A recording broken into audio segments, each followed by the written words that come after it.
Hey guys, welcome to my channel. And आज मैं आप लोगों को वो स्ट्रैटेजी बताने वाला हूँ जिससे मैं पर्सनली अपना 90% ऑफ प्रॉफिट जनरेट करता हूँ। तो पर्सनली मैं सबसे ज़्यादा यही स्ट्रैटेजी यूज़ करता हूँ एंड उसका सबसे बड़ा रीज़न है कि ये मेरे हिसाब से सेफेस्ट स्ट्रैटेजी है। एंड एज अ ट्रेडर हमारा काम होता है रिस्क मिनिमाइज़ करना, तो जहाँ पे सबसे कम रिस्क है वो स्ट्रैटेजीज़ मुझे बहुत अच्छी लगती है। एंड ये स्ट्रैटेजी मैंने डेवलप करी है जिसमें सबसे कम रिस्क है, एंड ये है एक लॉन्ग टर्म ट्रेडिंग स्ट्रैटेजी। सो ये स्ट्रैटेजी लॉन्ग टर्म ट्रेडिंग के लिए भी चल सकती है या फिर इन्वेस्टिंग के लिए भी चल सकती है, लॉन्ग टर्म इन्वेस्टिंग के लिए। बट इसमें सबसे इंपॉर्टेंट जो चीज़ है वो है स्टॉक सिलेक्शन। तो आज हम वही देखेंगे कि स्टॉक सिलेक्शन मैं कैसे करता हूँ स्ट्रैटेजी के लिए, कौन से स्टॉक्स, मेरे कुछ क्राइटेरियाज़ हैं जो मैं ध्यान में रखता हूँ हमेशा। उन क्राइटेरियाज़ पे अगर कोई स्टॉक अच्छा रहता है तभी मैं उसको बाय करता हूँ, एंड फिर मैं कब तक होल्ड करता हूँ, कब एक्सिट करता हूँ, वो सब मैं आपको आज बताऊँगा। तो शुरू करते हैं। सबसे पहले मैं ये वेबसाइट यूज़ करता हूँ ticker.finlogy.in, जो कि प्रांजल कामरा की वेबसाइट है। एंड आप कोई भी यूज़ कर सकते हैं, आप टिकर यूज़ कर सकते हैं, आप इकोनॉमिक टाइम्स यूज़ कर सकते हैं, कोई भी ऐसी वेबसाइट जो आपको फाइनेंशियल्स बताए किसी भी कंपनी के। फाइनेंशियल्स पढ़ना आना चाहिए, और सारे फाइनेंशियल्स मैं आपको इस स्ट्रैटेजी में यूज़ करने के लिए नहीं बोलूँगा। कुछ की फाइनेंशियल्स हैं जो मेरे हिसाब से आपको देखने चाहिए, तो देखते हैं। तो यहाँ पे कोई भी स्टॉक का एग्जांपल ले लेते हैं, आईटीसी आ रहा है, आईटीसी ही खोल लेते हैं। ओके, सो सबसे पहले तो ये जो लेफ़्ट साइड पे जो स्टार्स और रेटिंग्स दी हुई हैं, इन पे मैं ज़्यादा नहीं जाता हूँ, ये उतनी एक्यूरेट नहीं होती मेरे हिसाब से।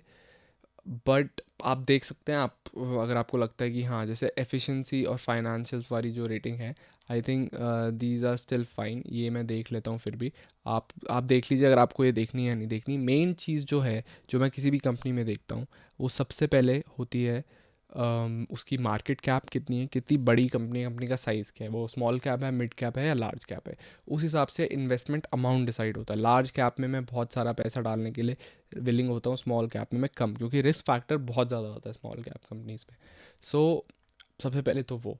सेकेंडली मैं देखता हूँ कि क्या कंपनी में डेट है या नहीं, कंपनी क्या बहुत ज़्यादा डेट में है या फिर उसके पास ज़ीरो डेट है या फिर लो डेट है। बिकॉज ये बहुत इंपॉर्टेंट है, कोई भी कंपनी का डेट साइज उसके मार्केट कैप के हिसाब से कितना है वो बहुत इंपॉर्टेंट है, वो बहुत बड़ा फैक्टर बन जाता है उसकी वॉलेटिलिटी में।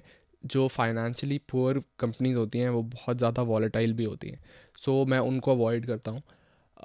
तो जैसा कि हम देख रहे हैं आईटीसी में मार्केट कैप बहुत बड़ा है, आईटीसी का बहुत बड़ी कंपनी है, निफ्टी 50 की कंपनी है। सो ऑब्वियसली जो निफ्टी 50 की या निफ्टी 100 की कंपनीज हैं उनका मार्केट कैप ऑब्वियसली बहुत बड़ा है, क्योंकि वो इंडिया की टॉप 50 कंपनीज हैं। तो आईटीसी भी निफ्टी 50 की कंपनी है, एंड इसका जो डेट है 5 करोड़ है। 5 करोड़ डेट इतने बड़े मार्केट कैप के हिसाब से, इनकी जितनी सेल होती है, इनके जितने प्रॉफिट्स होते हैं उस हिसाब से ज़्यादा नहीं है, तो डेट के मामले में this company is fine. Second thing I watch is ROCE, return on capital employed. ये जो परसेंटेज है मेरे लिए बहुत इंपॉर्टेंट है। ये हमें बताती है कि कोई भी कंपनी, उसका जितना कैपिटल उसने लगाया है अपने बिजनेस में, लेट्स से किसी ने 1 लाख रुपए लगाया अपने बिजनेस पे, तो उसका कितना परसेंट उसको वापस मिल रहा है। तो ये हमें एक पर्सपेक्टिव देती है कि जो प्रॉफिट, जैसे कि कोई कंपनी 1,000 करोड़ का प्रॉफिट बना रही है, तो पर वो प्रॉफिट उसके कैपिटल के अगेंस्ट कितना है। अगर किसी कंपनी ने 1 लाख करोड़ का कैपिटल लगाया और सिर्फ वो 1 करोड़ का प्रॉफिट बना रही है, तो फिर वो प्रॉफिट उतना इंप्रेसिव नहीं है। तो इसलिए मुझे ये रेशियो बहुत पसंद है। एक चीज़ आपको ध्यान में रखनी पड़ेगी कि ये रेशियो 20 to 40% में, ये रेशियो बहुत अच्छी होती है किसी भी बिजनेस में। 30 to 40% किसी भी बिजनेस में अगर रिटर्न ऑन कैपिटल एम्प्लॉयड है तो काफ़ी अच्छा रेशियो है वो। पर अगर ये थोड़ा इंडस्ट्रीज़ पे भी डिपेंड करता है। कुछ इंडस्ट्री होती है कैपिटल इंटेंसिव, उसमें क्या है ना कि बहुत सारा कैपिटल लगता है और प्रॉफिट्स आपको शायद उतने इंप्रेसिव नहीं लगेंगे उसके अगेंस्ट, तो शायद ROCE उतनी ज़्यादा ना हो, पर वो ज़रूरी होता है। जैसे माइनिंग और रियल एस्टेट में भी बहुत कैपिटल इंटेंसिव सेक्टर्स हैं। पर जैसे आईटी है, आईटी में उतना कैपिटल नहीं लगता, तो इसलिए वहाँ पे रिटर्न, अच्छी कंपनीज़ का रिटर्न ऑन कैपिटल एम्प्लॉयड भी ज़्यादा होता है। पर हाँ, ये एक रेशियो है जो मैं देखता ही देखता हूँ। नेक्स्ट सबसे इंपॉर्टेंट चीज़ है मेरे लिए profit growth. Business is all about profit, and अगर किसी कंपनी का profit year on year increase नहीं हो रहा है तो वो मेरे लिए एक प्रॉब्लम है। मैं ऐसी कंपनीज़ में इन्वेस्ट नहीं करता हूँ जिनका profit year on year increase नहीं हो रहा है। और ऑनेस्टली मैं लॉस मेकिंग कंपनीज़ में इन्वेस्ट करना भी अवॉइड ही करता हूँ, एक दो एक्सेप्शंस के अलावा। मैं कभी भी किसी भी लॉस मेकिंग कंपनी में इन्वेस्ट नहीं करता हूँ। तो जैसे ITC का ईयर ऑन ईयर प्रॉफिट देख लेते हैं। सबसे पहले 10,000, और ये सारी फिगर्स करोड़ में है ऑब्वियसली। तो सबसे पहले 10,000 करोड़ प्रॉफिट है, then 11,000 crore, then 12,000, then 15,000 and then 13,000 2021 में। अब देखिए, यही मेरे लिए सबसे बड़ी प्रॉब्लम है ITC की, एंड इसीलिए मैं खुद भी ITC में इन्वेस्ट नहीं कर रहा हूँ। प्रॉफिट ग्रोथ ज़्यादा नहीं है। ईयर ऑन ईयर अगर 10% 20% प्रॉफिट ग्रोथ है तो मेरे लिए कंपनी अच्छी है, अच्छा प्रॉफिट ग्रोथ हो रहा है, और मैं ये सोच के पैसा लगा सकता हूँ कि हाँ, अभी तक तो कंपनी का प्रॉफिट हर साल बढ़ रहा है, तो आने वाले टाइम में भी बढ़ना चाहिए, अनलेस कोई बहुत बड़ी प्रॉब्लम नहीं होती है तो। एंड आई थिंक ये बहुत बड़ा फैक्टर है मेरे लिए। तो अगर कोई कंपनी का प्रॉफिट ग्रोथ ही नहीं हो रहा है तो फिर मैं वहाँ पे पैसा लगाना पसंद नहीं करता हूँ यूजुअली। ये सारी फाइनेंशियल्स आपको ध्यान रखना है। सबसे पहले क्या है, मार्केट कैप, क्या कंपनी का साइज़ क्या है, स्मॉल कैप है, मिड कैप है, लार्ज कैप है। देन है ROCE, return on capital employed, वो परसेंटेज कितना है। इंडस्ट्री टू इंडस्ट्री वैरी करता है, बट 20 से 40% के बीच में अच्छा माना जाता है। एंड देन उसके बाद है प्रॉफिट ग्रोथ, हर साल प्रॉफिट ग्रोथ होनी चाहिए, मैं उन कंपनीज में इन्वेस्ट करता हूँ। और अगर किसी साल प्रॉफिट ग्रोथ नहीं है, उसका बहुत अच्छा रीज़न होना चाहिए। इनफैक्ट कोई भी फाइनेंशियल अगर कंपनी का वीक है तो उसका बहुत अच्छा एक रीज़न होना चाहिए कि क्यों है। अगर वो कंपनी की ही गलती है, कंपनी के मैनेजमेंट में कोई प्रॉब्लम है, तो ऐसे में वो अच्छी बात नहीं है। अगर कोई फाइनेंशियल, अगर इस एक साल प्रॉफिट कम आया है और कंपनी की ही प्रॉब्लम है, वो कंपनी की फाइनेंशियल्स अच्छे नहीं है, कंपनी का मैनेजमेंट अच्छा नहीं है, या कंपटीशन ज़्यादा बेटर परफॉर्म कर रहा है, या कोई भी ऐसा फैक्टर जहाँ पे कंपनी फॉल्ट में है, तो मैं ऐसी कंपनी में इन्वेस्ट नहीं करूँगा। बट अगर कोई ऐसा रीज़न है, जैसे कोविड आ गया, लॉकडाउन की वजह से सेल्स नहीं हुई और इसलिए प्रॉफिट कम आए, तो वो अंडरस्टैंडेबल है। उल्टा वो बहुत अच्छा टाइम है कंपनी में इन्वेस्ट करने का, क्योंकि आपको शेयर डिस्काउंट पे मिल रहे होंगे। तो ये सारे फाइनेंशियल देखने हैं आपको, market size, debt, ROCE and profit growth. उसके बाद आपको देखना है कि कंपनी का जो चार्ट है, जो टेक्निकल एनालिसिस आपको करना है, और देखना है कि प्राइस कहाँ पे है। प्राइस एक्शन भी आपको देखना है, मैं तो देखता हूँ। तो जैसे ITC को ही ले लेते हैं, ITC का ये एक बहुत बड़ा डिमांड जोन है, एंड कंपनी जो है डिमांड जोन के पास ही है। अपने डिमांड जोन पे अगर आपको कोई कंपनी मिल रही है तो वहाँ पे बाय करना बहुत अच्छा है। अगर आपको डिमांड जोन नहीं पता तो मैं शॉर्ट जल्दी से बता देता हूँ। डिमांड जोन वो एरिया होता है जहाँ से प्राइस रिएक्ट करता है, जहाँ से बहुत सारे लोग उस शेयर को ख़रीदना चाहते हैं, एंड वहाँ पे आते ही शेयर ऊपर भाग जाता है।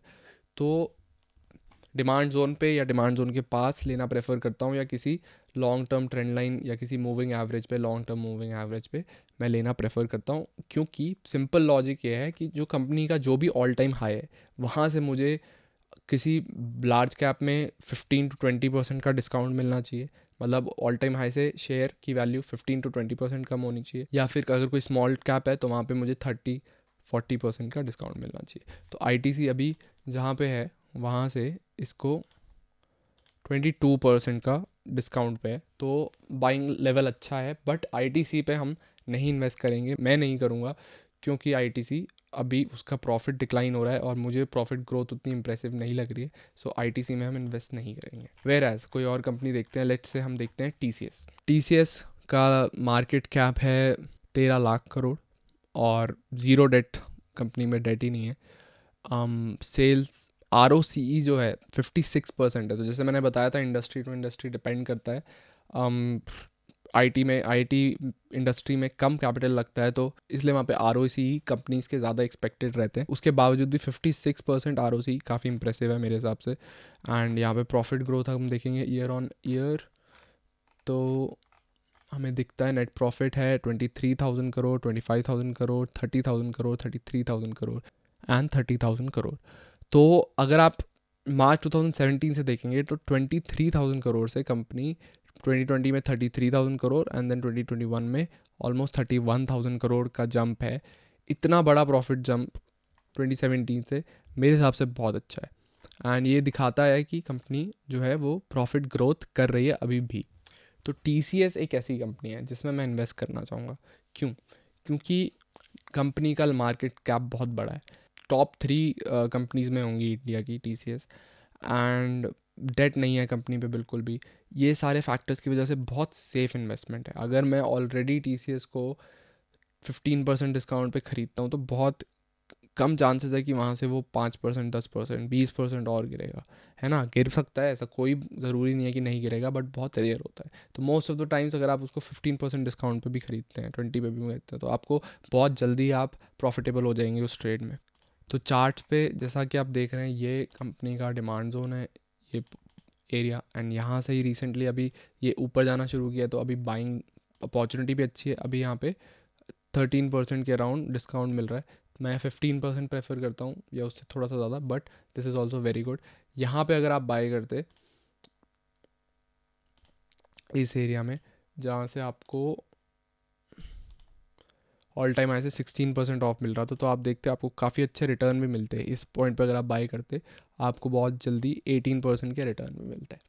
तो बेसिकली मेरी स्ट्रैटेजी यही है, जो मैंने आपको फाइनेंशियल्स बताया अभी, आपको वो देख के स्टॉक सिलेक्शन कर लेना है। आपको ऐसी ऐसी कंपनीज देखनी है जो आपके साथ, आप स्मॉल कैप पे भी इन्वेस्ट कर सकते हैं, मिड कैप में, अच्छे स्मॉल कैप्स और मिड कैप्स में भी इन्वेस्ट कर सकते हैं, वहाँ पे रिटर्न के चांसेस और ज़्यादा होते हैं। तो वो अगर आप रिस्क लेना चाहते हैं तो डेफिनेटली आपको उस साइड भी जाना चाहिए।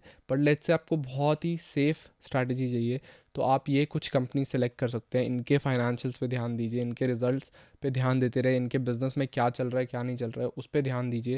एंड TCS हो गया, बजाज फाइनेंस हो गया, रिलायंस हो गया, HDFC बैंक हो गया, ऐसी कंपनीज़ को ट्रैक पे रखिए। जैसे इनका प्राइस एक अच्छे डिस्काउंटेड लेवल पे आता है, 15%, 10%, आप इनको बाय कर लीजिए। आपको एक साथ सारी क्वांटिटी भी बाय करने की ज़रूरत नहीं है ऑनेस्टली, आप धीरे धीरे करके भी एक्यूमुलेट कर सकते हैं। मैं थोड़ी बड़ी, अगर मुझे ज़्यादा डिस्काउंट मिल रहा है अच्छी कंपनीज़ पे, तो फिर मैं एक साथ ही बाय कर लेता हूँ।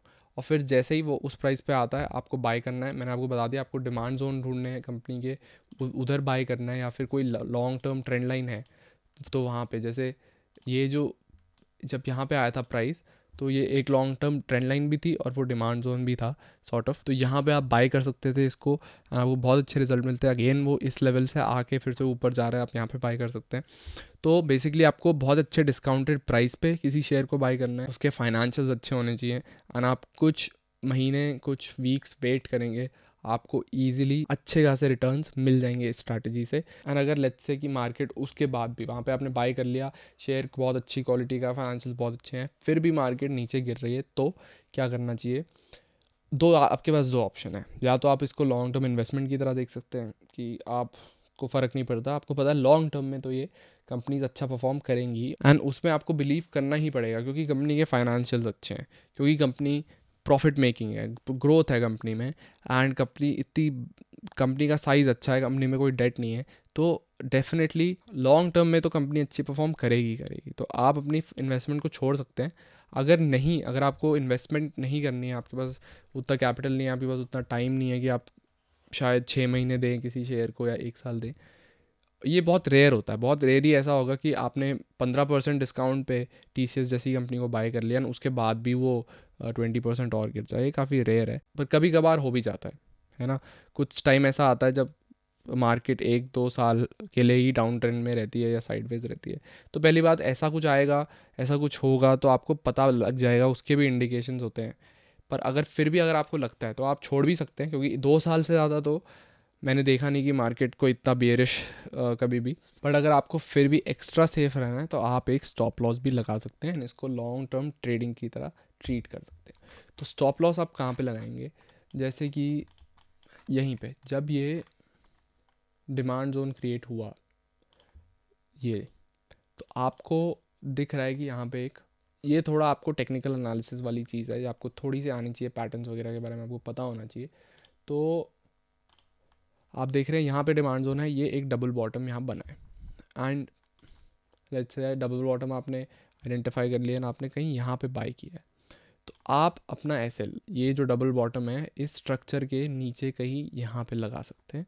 जब मार्केट आपको दिख रहा है कि यार आपने 15% डिस्काउंट पे बाय किया, उसके बाद भी नीचे जा रही है, ये स्ट्रक्चर भी ब्रेक हो गया है, तो वो आपका क्यू है, वहाँ पे आप एग्जिट कर सकते हैं। ठीक है, आपको कुछ 2-3-5% का लॉस हो सकता है, बट आप मोस्ट ऑफ द टाइम्स आप इतना बड़ा प्रॉफिट बुक करने वाले हैं स्ट्रैटेजी से कि आपको उसकी भी इतनी बड़ी टेंशन नहीं है, आप कभी कभार छोटे लॉसेस भी बुक कर सकते हैं एंड री एंटर कर सकते हैं। अगर आपको लगता है कि यार ये तो एक दिन के लिए नीचे गया था मेरे डिमांड जोन से और फिर वापस ऊपर आ गया नेक्स्ट डे, तो आप री एंटर कर लीजिए, इतना अच्छा स्टॉक है, आपको बहुत ज़्यादा सोचने की ज़रूरत नहीं है, आप लगा के पैसे छोड़ भी सकते हैं, आपको हमेशा रिटर्न्स आएंगे ही आएंगे। तो गाइज़ ये थी मेरी स्ट्रैटेजी, अगर आपको अच्छी लगी तो प्लीज़ प्लीज़ लाइक कीजिए एंड सब्सक्राइब कीजिए। एंड अगर आपके कोई भी डाउट्स हैं, बहुत लंबी वीडियो थी, तो आपकी कोई भी डाउट्स हैं आप कमेंट में पूछ लीजिए मुझे, या आप मेरे को टेलीग्राम पे ज्वाइन कर लीजिए, टेलीग्राम का लिंक डिस्क्रिप्शन में डाला हुआ है, वहाँ पे मैं आपके डाउट्स भी क्लियर कर दूँगा। और अगर आपको किसी और टाइप की स्ट्रैटेजी चाहिए तो आप मुझे बता सकते हैं। Thank you so much for watching.